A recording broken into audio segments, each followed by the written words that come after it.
Hey everybody, it's Paul with AuthorsInsiderClub.com. I'm really excited to show you this video on how you can include interactive quizzes inside your Kindle books. Now this is a really cool technique because number one, hardly anybody is doing this on Amazon because most of them don't know how to do it. And number two, instead of somebody just reading your book, you could actually get interactive with your readers so that they're clicking and being taken to different pages based on how they answer certain questions. There's a lot of cool things you can do with this. So first I'm going to show you the end result. I'm going to show you how it works, and then after that I'll show you how you can create this inside your own book.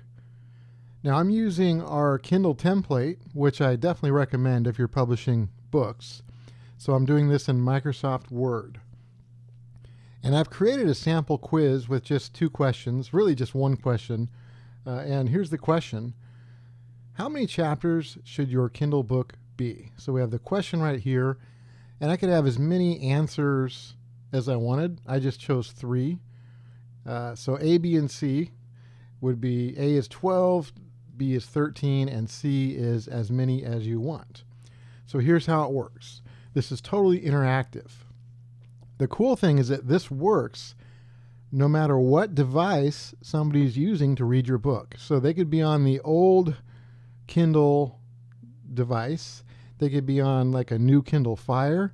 They could be doing it on the Kindle Paperwhite. They could be doing it on the iPad using the Kindle app, or even on their Mac or PC using the Kindle app. So it doesn't matter what they're using to read your book, this works. So basically, they could choose any of these answers. So let's say they go with A, which is 12 chapters. I'm just going to click on 12. Watch what happens. It takes you to a page that says, sorry, 12 chapters is not the correct answer. Click here to try again. So if we click that, it takes them directly right back to question number 1 again, which is where we want them to be. Let's say they choose answer B, which is 13 chapters. We go to a different page, but similar, where it says, sorry, 13 chapters is not the right answer. You're getting close. Click here to try again. So I'll click on that. Takes me right back to question 1. Now, here's the correct answer. We know that now, which is C, as many as you want. So when they click on that answer, takes them to a different page that says, correct. There's not any one number of chapters that should be in your book. You can have as many as you want. Now, instead of a link to try again, now this one says, click here for the next question. And when I click on that, it takes us now directly to question number 2. So do you see how that works? It's totally interactive. You can do amazing things with this. Whether you just have a couple questions here and there spread throughout your book, this would be amazing for like test prep guides and things like that. But also I'm going to share a really power tip you can do with this that we've done on a couple books that has just worked incredibly well. I mean, this is this is really cool. I almost don't even want to say it because nobody's really doing this out there right now. Okay, what you can do is you can weave in alternate endings to your story, or even alternate parts of your story based on what your reader selects. So for example, let's say you have a main character, you have a fiction book, you have a main character, and you could ask your reader, do you want this main character to do this, this, or this? And whatever they click on, you can have them be directed to a whole nother part of the story. The story could go a whole different way based on the interaction from your reader. This is powerful. You can do so many cool things with this. So don't think it's just for questions and answers. Let's say this was a question about your main character, and they chose answer B, and you click on that. Instead of being an answer, this could be a whole nother part of the story. where they, read from there and the story continues in a totally different way than it would have had they clicked a different answer. So it's so powerful. It's really cool. So hopefully I've convinced you that this is a great thing to do. Now I'm going to show you actually how to create it yourself. And it takes longer to explain than it does to do. It doesn't take very long to do, but there are a few different parts. So let's jump right into it. So obviously you want to type in your question first. And once you've typed in your question, in this case question 1, I highlight the question. And what we want to do is we want to insert a bookmark. So you want to make sure you have your question highlighted with the mouse and then click Insert Bookmark. And then we want to give it a name. I've already done it, and in this case I just called it Q1 for question 1. So if there was nothing here, I would just type in Q1 and then click Add, but it's already here. So what we've done was we've bookmarked this question right here and named it Q1. Okay? So that's question 1 we've bookmarked Q1. Now the next step is you obviously type in the different answers and you could have 2 different choices or 3 or 4 or 5, however many you want. So you type those in. And then what you want to do is you want to create a page for each answer. So answer A is 12, answer B is 13. So watch what happens when I click on the 12. It's a page. If I scroll up, I just put this at the end of my book after the back cover. You can put it anywhere you want, but I just created a page after my back cover and I put that. Sorry, 12 chapters is not the correct answer. And that's how I did that. So what we do for each answer is we create a page, and you can put anything you want on this page. You could have text, images, whatever you want.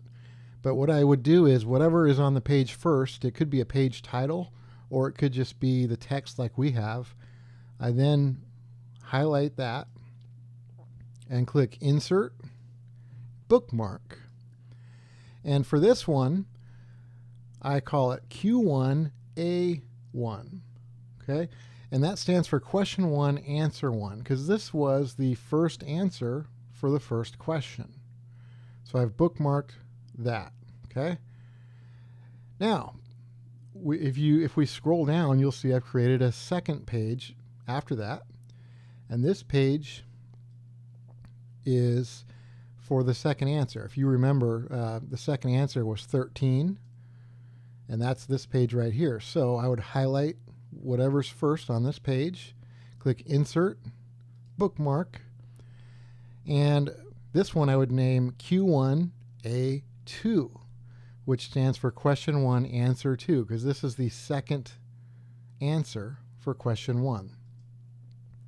Okay, if we go back, you'll see answer C, which is the third answer. If I click on that, that's just after this page we were just on. If I scroll down, here's that new page, which is the third answer. So I would highlight this, click Insert, Bookmark, and it's Q1A3, which stands for question 1, answer number 3. This is the third answer for that question, and I would create that bookmark just like that.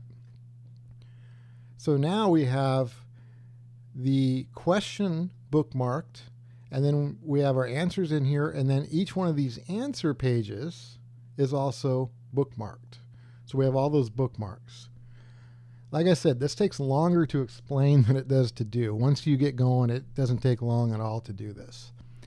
Okay, now that we have the question in there, we have the answer pages in there, and we have the question and the answer pages all bookmarked, then we need to just create some hyperlinks. And by the way, I have a separate page for each answer, but we could do, we could do the next answer instead of a separate page. We could put it, like right here, and then answer 3 right here. We could have many different answers on the same page if we wanted to.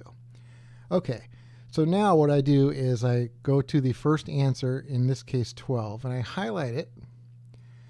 And instead of doing a bookmark, we're going to do a hyperlink. So I'm going to click Insert, Hyperlink. And now this is going to depend on what version of Word you're using and whether you're on a PC or a Mac.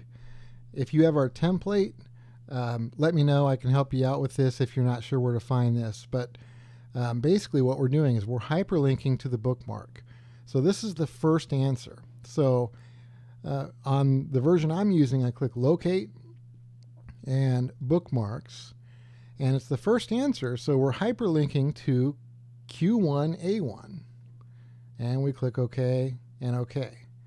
And that just creates a hyperlink for this answer to the answer, answer number 1 from this question. It takes us directly to that page.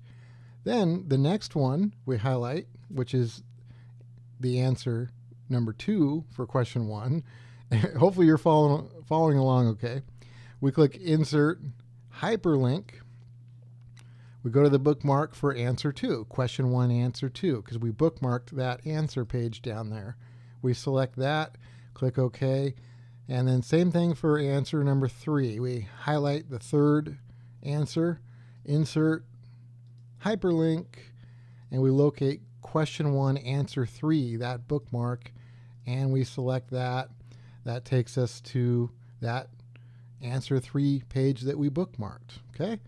Now, one last thing to cover with you is on these answer pages, there's also this click here to try again link. So if we highlight that, that is a hyperlink.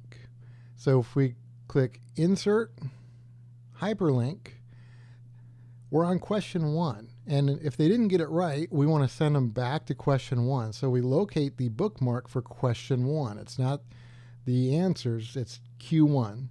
And so we choose Q1 for question 1 and click OK. And then when they click on that, it goes directly back to question 1. And it's the exact same thing on any other incorrect answer. We just link this back to question 1.